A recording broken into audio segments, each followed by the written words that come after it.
Hey, what's up my friends? So today's video is for you if you are planning to study abroad in the US, Canada, UK, Australia, anywhere, or you are already studying abroad or you recently graduated.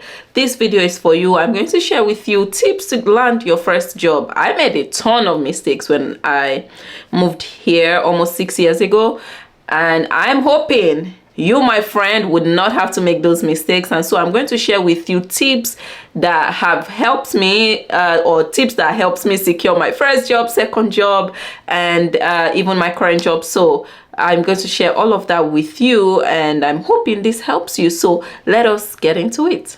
Tip number one is be open to different kinds of opportunities. And I feel like this is where I made a mistake when I came here. I was clear about all the million things I didn't want to do. And so I kept limiting myself. I kept limiting the kind of jobs that I could apply to, because I'm like, this one, no, I don't want it. Consulting, no. Investment banking, no. This one, no. This is, this one industry where I wanted to apply to. So my advice is be open to multiple kinds of opportunities. Have a plan A, plan B, plan C. If possible, have a plan D. Now, let me tell you what I've discovered. In the US, at least that's kind of where I'm in the US, it is a lot easier. And I assume this is the case even in Canada or the UK. It is a lot easier for you to switch roles when you're already in a company than you trying to get the perfect role and perfect setting from outside. So if you wanted to work at Google, it's a lot easier for you to get into a specific role at Google and then apply internally for a different role if the one you got isn't exactly what you really wanted.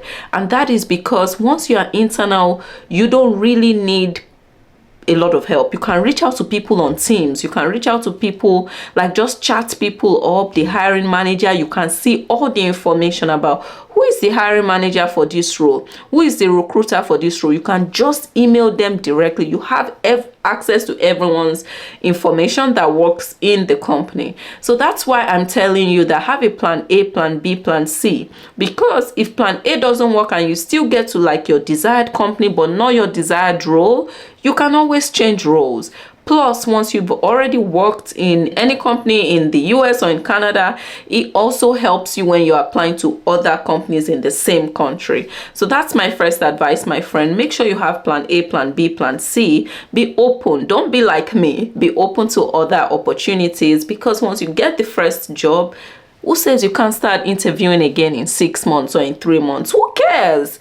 Keep interviewing, but just get something first. And I'm not saying just get anything, but have different plans, and if one doesn't work out, another one will work out.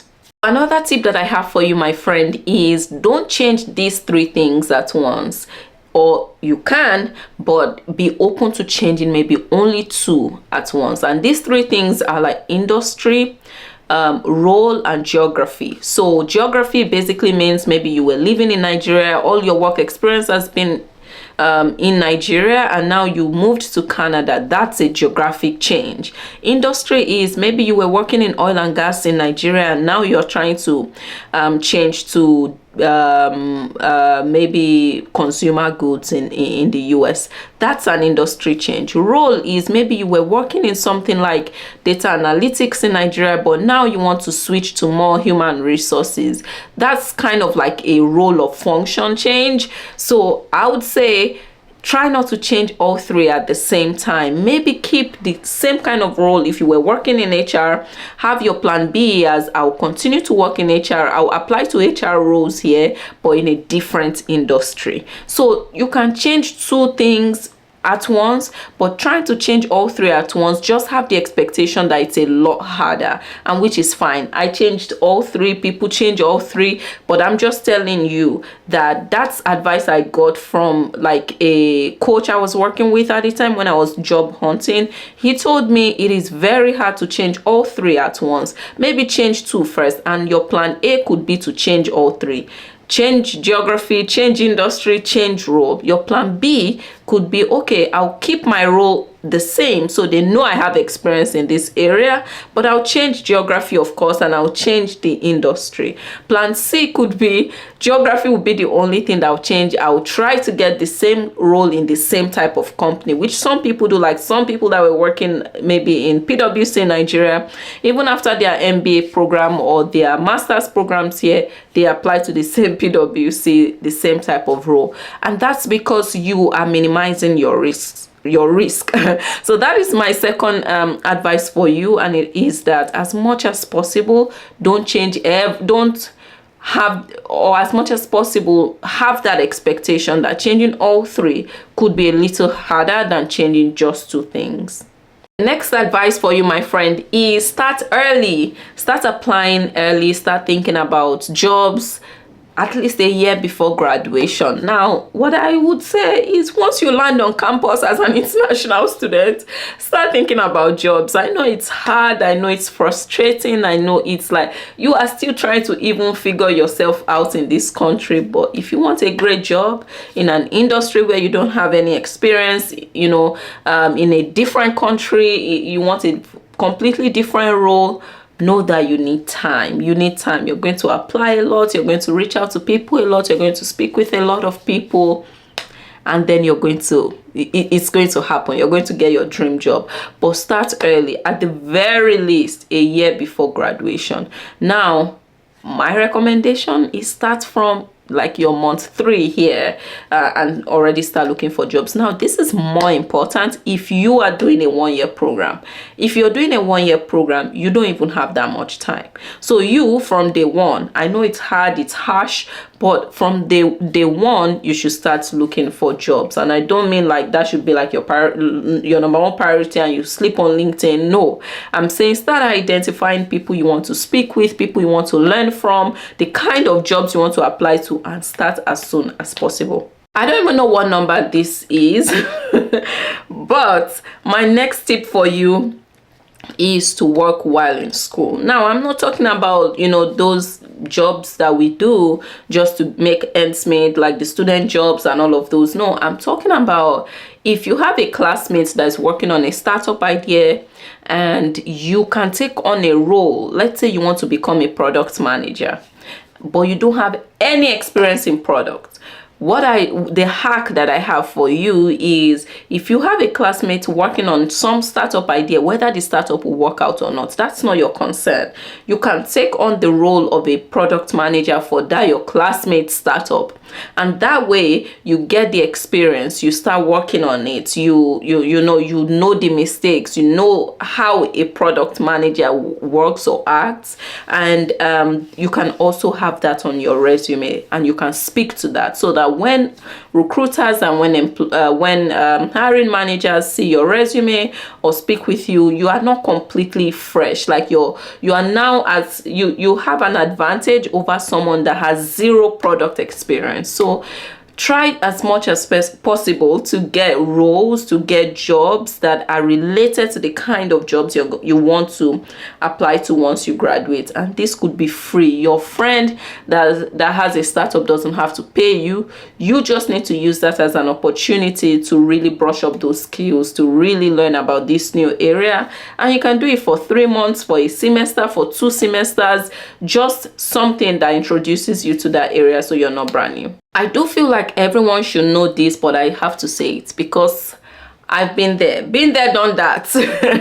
The next tip is if you are an international student, and this is probably more relevant for those that are in the US or planning to study in the US. If you are an international student, focus on jobs that sponsor only.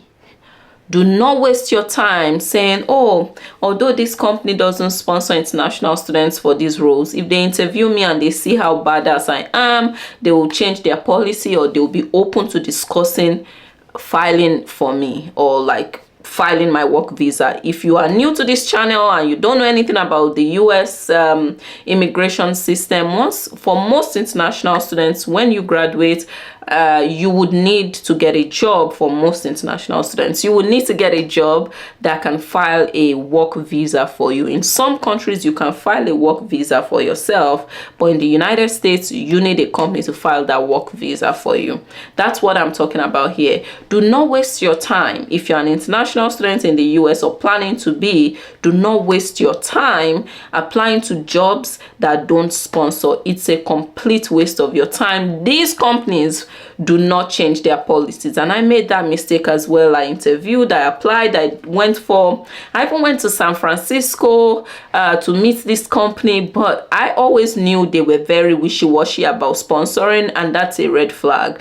You know, even though I made it through the interviews, I still never got an offer because they don't sponsor. So don't be ashamed to bring up that sponsorship conversation from the beginning. Hi, do you sponsor international students for this role? If they tell you, I'll think about it, I have not seen a single person that they thought about it, except you are above director level. If you are not, I've not seen a single person since I've been here that said the company changed their policy, the immigration policy for them.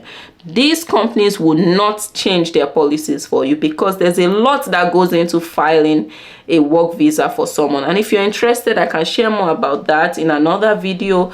But filing a work visa for you, the company needs to hire certain lawyers, provide certain documentation. They will not do all of that for you if that's not already their process. So please, don't waste your time. This is a mistake a lot of international students make, and I made the same mistake as well. And it was so painful at the time because I really just wanted to work in this company and I had a great experience interviewing with them. But no, they don't change their policies. So just know that and focus on jobs at companies that sponsor. Let us talk about probably the elephant in the room. Probably the most important tip I can share in this video, and that is networking. You need to know how to network. You need to know how to talk about yourself, how to find people that can get you the jobs that you want. Unlike what you may think, a lot of people get jobs here through referrals. A lot of people get jobs here because of who they know. Whether you agree, believe it or not, but that's how it works even in these parts of the world. So you need to put in effort into how you network with people. I really want to spend some time giving you some tips about how to network effectively and get the job that you need. And this is where I think a lot of international students struggle, and I struggled a lot with this, and that's why I want to dedicate this part of the video to talking about how to network. So my last tip in this video is networking like fire. Like, you need to know how to network. So let us talk about some of those networking tips now. Networking tip number 1, leverage your professors. Hey, you know, all those things that we do, like when I came here and I'm in a class, you know, I sit in the class, I listen, I contribute sometimes. Most times I didn't say anything, but I learned. I went home, studied, and, you know, took my exams. Just my normal routine. That's how I studied when I was in Unilag. I went to Unilag. Shout out to University of Lagos. If you went to Unilag, drop a comment. But that's kind of my life. That's my style. That's how I do things. I don't need to talk in class and things like that. But no, when you go to the US, Canada, UK, make sure you're speaking up in class. And I'm not saying you should be that person that doesn't have anything reasonable to contribute, but you just speak up. No, I'm saying be deliberate about making sure you know your professors and they know you. That's what I'm saying. Now, it could be through you speaking in class. It could be that you will go for their after class sessions that they do, maybe to explain a specific topic. You could go for their office hours, or leverage professors. These professors have taught multiple generations of students, and most of their students have ended up in different companies, different places, working full-time jobs. If you connect well with a professor, they are the best people to connect you with their former students in the companies that you want. And these professors, like, they will do it. So this is one area I feel like a lot of international students don't take advantage of. Make sure you're networking with your professors. I'm not even talking about LinkedIn yet. You see, those professors, they are the thing. They are the people you need to network with. They've taught so many people and they have the connections. A lot of people don't really forget their professors. They remember them, they check on them once in a while. And if your former professor emails you, most people will read that email. Most people will check that message. So connect with your professors, share your experiences with them, share your interests with them, and ask them to connect you with some of their previous students. And that is a gold mine. Another tip for networking is reach out to people that you have some commonalities, with whom you have some commonalities or some common interests. So let's say you are researching people in a specific area and you come across a Nigerian that, also grew up in Nigeria like I did, or if they grew up in Nigeria and you grew up in Nigeria, that's one area of, that's one thing you guys have in common.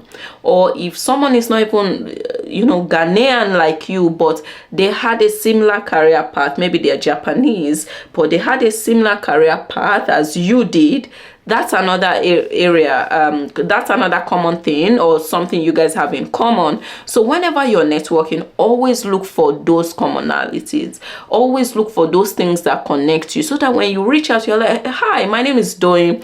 I noticed you're also from Lagos. I noticed you also went to Unilag. I'm wondering how your journey from Unilag to this place where you're at now. I would love to learn more, and could you do this for me?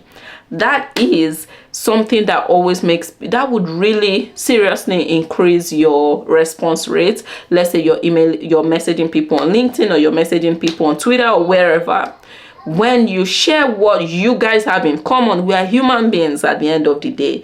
We have our biases and everything. So when you email someone and you share those things you have in common, they usually respond. So prioritize finding things you have in common with other people that you're reaching out to. Tip number 3, I think, for networking is that you should always have a clear call to action. Whether you're emailing people, or you're reaching out on LinkedIn, or you're reaching out on Twitter or Instagram, it doesn't matter.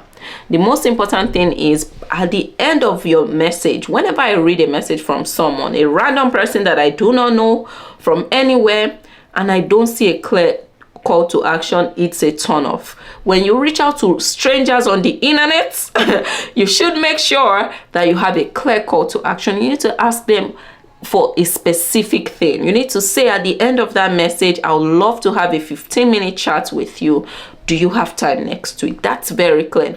Or you need to say, I would love for you to put me in touch with this hiring manager. That's a clear call to action. Or you need to say, I would love if you could put in a referral for me for this role. That's a clear call to action. Do not end that message. You, my friend, I'm talking to you. Listen, do not end that message without a clear call to action. Some people will write an entire epistle and they will not say what exactly they want from me or from anyone else. You see, that doesn't make sense. Ask, like the Bible says, ask and it shall be given unto you. Even if it's not given unto you, ask.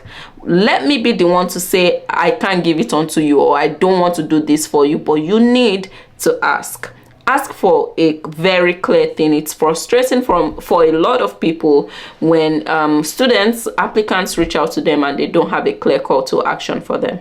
Okay, another networking tip is do not limit yourself to LinkedIn. I know a number of people that have reached out to me on Instagram that have engaged with my content. Maybe, you know how you talk on DM for a whole year. You don't even know this human being, but you guys have been talking in the DMs. And I know a number of them that I have put in a referral for them. I don't even know them. Like at some point they're just like, you know what, can you put in a referral for me at this company where you work? And I'm like, yeah, sure, I will put in a referral. So my point is, do not limit yourself to the popular places where people say you should network. Network on LinkedIn, network at these career fairs. No, you are missing out if you're not reaching out to, because you already spend your time on Instagram, don't you? You already spend your time on Twitter. That's what you do. I know you, my friend. We're all guilty. We spend a lot of time on Instagram checking out photos. Take it beyond those photos. Reach out to people, connect with them. Oh, if someone is a professor and on Instagram, or someone is a doctor and on Instagram, and you're also thinking of going for a PhD, connect with them, engage with their content, send them DMs, send those DMs 5 times. You don't know what some of us have had to do. Like when I tell people how much I messaged people when I was, job hunting, and even till now, I will message you. I don't care who you are. I'm going to message you on Instagram. And so be kind, do the right thing, but don't limit yourself to LinkedIn. Go, if there's someone you really like what they do, find them on Instagram, find them on Twitter, find them on LinkedIn as well. And I like all these places outside of LinkedIn. I like them because people are more chill. When I'm on Instagram, maybe I'm just scrolling through pictures, but my brain, I'm more chill. I'm trying to use that IG to relax. You know what I'm saying? Or I'm looking for memes or those funny voice notes on Instagram. Like, that's where my head is at. I'm not really seriously where I am on LinkedIn.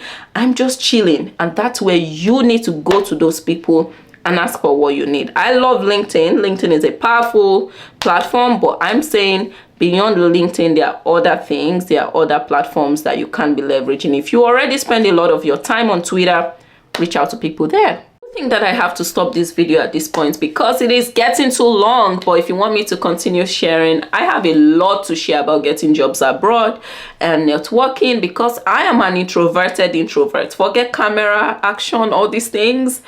I am very introverted, and I really struggled with networking. And like my first job, I saw what my people call shege anyway. So if you want me to continue sharing about this topic and what I've learned and what will help you, put a comment below or give this video a thumbs up. That way I know that it's really resonating with you. I'll stop this video here. Ask for a part 2 in the comments and I'll do it. And I'll see you in my next video.